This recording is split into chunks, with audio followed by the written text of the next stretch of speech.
بچہ financially stable ہونا چاہیے. اس کی وجہ سے یوتھ کتنا سفر کر رہی ہے، اس کا اندازہ ہم اس چیز سے لگا سکتے ہیں کہ اس وقت سوشل میڈیا پہ فحاشی کی بھرمار، بل بورڈز پہ فحاشی کی بھرمار، drama serials, T V series, movies, then pornography is so common. میں اس کی ڈیٹیل میں نہیں جانا چاہتا، آپ سب کو یہ بات پتہ ہونی چاہیے.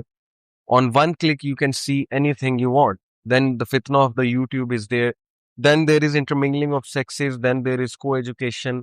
اور یونیورسٹیز میں بہت ایزی ہے کپل بنانا، اور اس کے بعد جو ہے youngsters they fall in love with each other. Obviously emotional attachment ہو جاتی ہے، یہ کوئی بڑی بات نہیں ہے. جب دو لڑکا لڑکی زور سے زیادہ بات کریں گے تو they are bound to get emotionally attached. اگر ایک نہیں، دونوں نہیں، تو ایک تو ضرور اس چیز میں جو ہے پھنسنے کا اس کا بہت زیادہ چانس ہے. اور پھر اینڈ میں ہوتا یہ ہے کہ جب when they get emotionally attached and they decide to get married, then comes the challenges. پھر انہیں پتہ لگتا ہے کہ وہ کاسٹ سیم نہیں ہے، پھر پیرنٹس کی طرف سے ایشوز آتے ہیں، پھر فیملی والے ملتے ہیں آپس میں، پسند نہیں کرتے ایک دوسرے کو، وغیرہ وغیرہ، بہت سے ایشوز رائز ہو جاتے ہیں. تو یہ پاکستانی کلچر کا ایک بہت بڑا مسئلہ ہے ہماری سوسائٹی کا.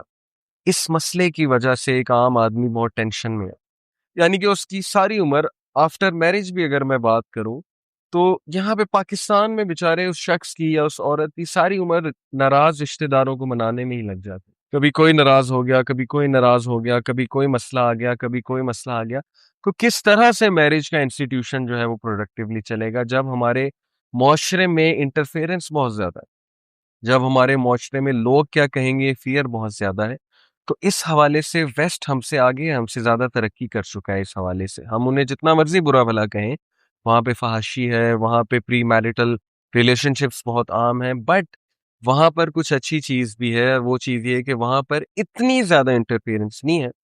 ایک حد تک انٹرفیئرنس ٹھیک ہے، لیکن ضرورت سے زیادہ انٹرفیئرنس جب دو لوگ کی زندگی ہی اجیرن بنا دی جاتی ہے اس انٹرفیئرنس کی وجہ سے، تو یہ بات پھر اس طرح سے معیوب ہے کہ پھر وہ شادی پروڈکٹیو نہیں رہتی. پھر اس میں ٹینشن زیادہ ہوتی ہیں، اور ہر وقت انسان کے سر پہ ٹینشن سوار ہوتی ہے. تو پھر انہوں نے بچوں کی تربیت کیا کرنی. بہرحال یہ آگے کا موضوع ہے. ابھی جو میں بات کر رہا تھا سوسائٹی کے کچھ انجسٹ کسٹمز کی بات کر رہا تھا. تو بیفور میرج کی اگر ہم بات کریں تو امورالٹی بہت بڑھ چکی ہے. فحاشی کا سیلاب آپ سب کے سامنے، مٹیریلزم کا سیلاب آپ سب کے سامنے ہے. اب کرنا کیا ہے، اس کا حل کیا ہے کہ کیا کیا جائے؟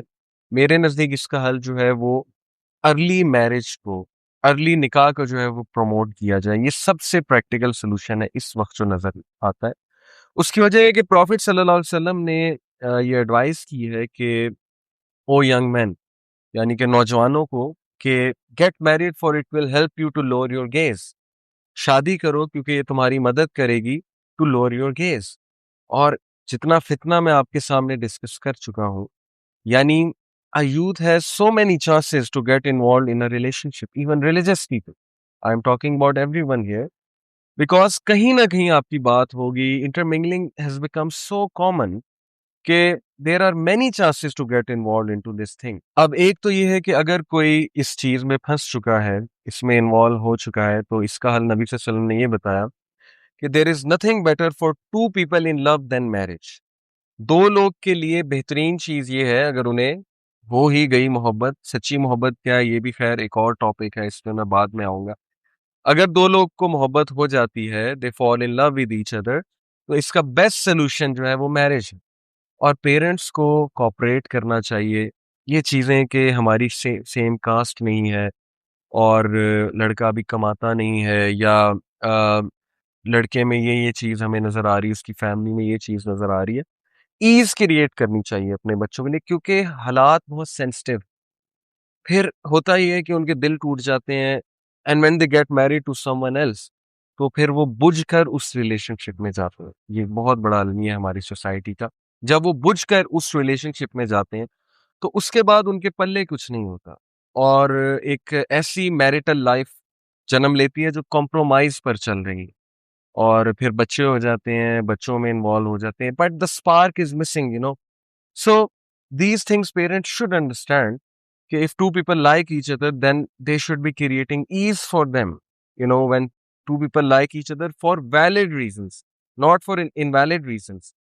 ویلڈ ریزنز کیا ہیں کہ اگر دونوں کی سوچ ملتی ہے، ویژن ملتا ہے، دونوں پریکٹسنگ ہیں، دونوں ایک دوسرے کو پسند کرتے ہیں، دونوں کے کچھ کامن گولز ہیں، ان کامن گولز کے مطابق وہ چلنا چاہتے ہیں، تو دیر از نتھنگ رانگ. حدیث میں آتا ہے، نبی صلی اللہ علیہ وسلم نے فرمایا کہ ایک نوجوان لڑکا اگر آپ کی بیٹی کا ہاتھ مانگنے آپ کے پاس آتا ہے اور اس کا دین اور اس کا اخلاق آپ کو اچھا لگتا ہے، تو اگر آپ اپنی بیٹی کی شادی اس کے ساتھ نہیں کریں گے تو دیر ول بی فتنہ ان دا سوسائٹی. ہمارے ہاں الٹ ہے، ہمارے ہاں یہ کہا جاتا ہے کہ نہیں، اگر ہم نے اس کے ساتھ شادی کر دی تو فتنہ پھیلے گا، ہمارے خاندان میں ہماری روایات ہرٹ ہوں گی اور سب کچھ ہرٹ ہوگا. نبی صلی اللہ علیہ وسلم الگ بات کر رہے ہیں، وہ کہہ رہے ہیں کہ شادی نہ کی تو فتنہ پھیلے گا، شادی کی تو فتنہ پھیلے گا نہیں. اس کی وجہ یہ ہے کہ اچھے لوگ نہیں ملتے، اچھے لڑکے نہیں ملتے. آج کا جو دور ہے بڑا خطرناک دور ہے. تقوی والے لوگ، اچھے لڑکے، شریف خاندان کے لڑکے. Same goes for females. آلدو females میں اتنا کامن نہیں ہے، بٹ میلز اچھے ملنا یہ آج کے دور میں ایک بہت ریئر چیز بن چکی. تو نبی صلی اللہ علیہ وسلم کی ایڈوائس پہ عمل کرتے ہوئے پیرنٹس کو اسٹیپ لے لینا چاہیے کہ وہ ان لوگ کی مدد کریں، ان کے لیے ایز کریٹ کر دیں، ان کی اذیت ختم کر دیں. یہی اسلام سولوشن دیتا ہے، یہی پریکٹیکل سولوشن ہے. دوسری چیز یہ ہے کہ پیرنٹس کو خود یہ انیشیٹو لینا چاہیے. آلدو میں جو بات کر رہا ہوں بہت بڑی بات ہے کہ وہ بچوں کا ارلی نکاح انکریج کریں. انہیں سمجھنا چاہیے کہ فتنہ جو ہے وہ کتنا بڑھ چکا ہے. بے شک وہ پہلے نکاح کر دیں، رخصتی وہ بعد میں کر لیں، but they should get them committed. کیونکہ کمیٹیڈ جب انسان ہوتا ہے تو آٹومیٹکلی اس میں موٹیویشن آتی ہے اور فتنوں سے بچنے کی اس میں سکت آ جاتی ہے، اس میں ایک موٹیویشن جو ہے وہ جنم لیتی ہے، جس کی وجہ سے وہ پوری کوشش کرتا ہے فتنوں سے بچنے کی. تو جب نبی صلی اللہ علیہ وسلم کی ایڈوائس ہے تو ہم اس کے بارے میں مزید تبصرہ کیا کریں؟ یہ نبی صلی اللہ علیہ وسلم نے کہا ہے. اب بات یہ رہی کہ کسٹمز کے حوالے سے جی کہ شادی کیسی ہونی چاہیے، شادی پہ کیا کیا فنکشن ہونے چاہیے. اس پہ بہت ڈیٹیل میں آئی ہوپ دوسرے اسپیکرز نے بھی بات کی ہوگی اور آپ لوگ کو پہلے ہی نالج ہوگا. نبی صلی اللہ علیہ وسلم نے فرمایا کہ سب سے برکت والی شادی وہ ہے جس میں سب سے کم خرچہ ہو. یہ صحیح حدیث ہے، آئی تھنک ترمذی کی حدیث ہے. اب سادگی والی شادی سے مراد کیا ہے؟ مراد یہ ہے کہ ظاہر ہے ضروری نہیں کہ بندہ بہت ہی کوئی فینسی ہوٹل میں شادی کرے، ضروری نہیں کہ بندہ بہت ہی کوئی فینسی مینیو رکھے. اگر رکھ لے تو کوئی بات نہیں، وہ بھی خیر، اس پہ بھی علماء کے فتاوی موجود ہے. بٹ اتنا فینسی نہ ہو جائے کہ لوگوں کو شو آف کرنے کے لیے، لوگوں کو خوش کرنے کے لیے بہت سا پیسہ لگا دیں. وہی پیسہ بندہ سیو کر کے اچھے کام بھی کر سکتا ہے، بہت سے ایسے کام کر سکتا ہے کہ عمرہ پہ کپل جا سکتے ہیں، حج کے لیے پیسے جمع کیے جا سکتے ہیں. تو سادگی جو ہے اس میں برکت ہے، یہ تو نبی صلی اللہ علیہ وسلم کی حدیث ہے. نکاح مسجد میں، اس میں بھی برکت ہے. نکاح مسجد میں ہونا چاہیے. پیرنٹس کو اس پہ کنونس کرنا چاہیے آپ لوگ کو.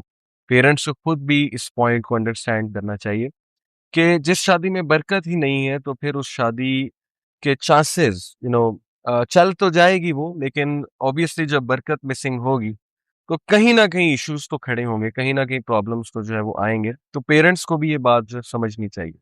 پیرنٹس کو نکاح کی امپورٹنس پہ بہت ڈیٹیل میں ہمیں بتانا چاہیے، ہمیں سمجھانا چاہیے. ایسے کاؤنسلرز ہونے چاہیے جو پیرنٹس سے بات کریں، جا کے پیرنٹس کے لیے ورک شاپس ارینج کریں اور انہیں یہ فتنہ سمجھائیں جا کر، اور انہیں موٹیویٹ کریں کہ رسول اللہ صلی اللہ علیہ وسلم کی گارنٹیز آپ دیکھیں کہ نبی صلی اللہ علیہ وسلم نے نکاح کو رزق کے ساتھ جو ہے وہ تشریح دی ہے. ایک صحابی نبی صلی اللہ علیہ وسلم کے پاس آئے، غربت کی شکایت کی، تو اللہ کے نبی نے کہا کہ آپ نکاح کیجیے.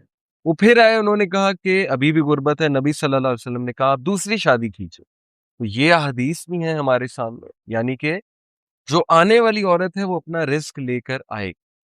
اور یہ جو آیت کوٹ کی جاتی ہے، اللہ تعالیٰ نے کہا کہ جن لوگ میں استطاعت نہیں شادی کی تو وہ انتظار کریں، صبر کریں جب تک کہ اللہ تعالیٰ انہیں غنی نہیں کر دیتے. یہ فقراء کے بارے میں، یہ ان لوگ کے بارے میں ہے جو بالکل بھی نہیں کماتے اور جن کے پاس کچھ بھی نہیں ہے. یہ ان کے بارے میں ہے، یہ ان کے بارے میں نہیں ہے جو ڈی ایچ اے کے گھروں میں رہ رہے ہیں، جو گارڈن ٹاؤن میں رہ رہے ہیں، وابڈا ٹاؤن میں رہ رہے ہیں، مختلف ایسے علاقوں میں رہ رہے ہیں اور اچھا خاصا ان کے پاس گاڑی ہے، ان کے پاس ٹرانسپورٹ ہے اور ان کے گھر میں کھانا پکتا ہے. اگر ایک ایکسٹرا انسان آ جائے گا اس فیملی میں تو نہ ان کا بزنس ڈاؤن ہونے والا ہے، نہ ان کو کوئی اور ہارم ان کی طرف آنے والا ہے.